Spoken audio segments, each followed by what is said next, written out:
I was born weak, and when I was 16, two thugs kept harassing me. One was called Ayla, and the other Xiao Rui.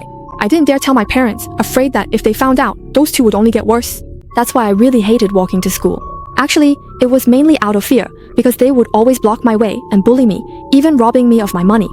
Every time, they threatened that if I dared to tell anyone, they'd beat me up. One day, as expected, they robbed me again. After another round of threats, just as they were about to leave, I finally mustered up the courage to shout at their backs, "That's enough! This time, I'm definitely telling the teacher." As soon as I finished speaking, Xiao Rui kicked me, and I blacked out immediately. When I woke up, it was already dark. I had been lying on the ground all day, and Xiao Rui and Ale were long gone. But even then, I still didn't tell my parents about what happened.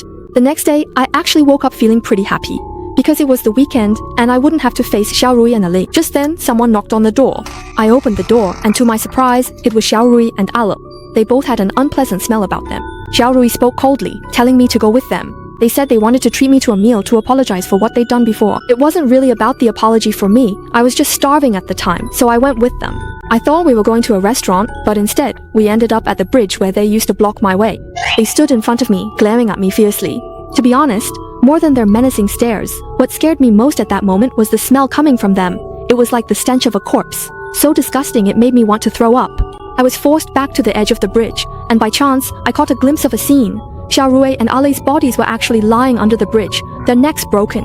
But aren't these two standing right in front of me? After a sudden buzzing in my head, the memories from yesterday came flooding back all at once. The reason Xiao Rui kicked me yesterday was because I suddenly pushed the two of them. As she stumbled, her foot struck me, causing me to fall and hit my head on a rock, knocking me out, while the two of them fell off the bridge. I remembered everything that happened yesterday.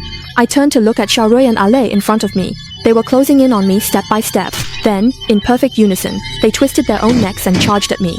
But then, inexplicably, they vanished, and that foul smell disappeared as well. But I knew that under the bridge, their corpses were still giving off that stench, and it would never go away,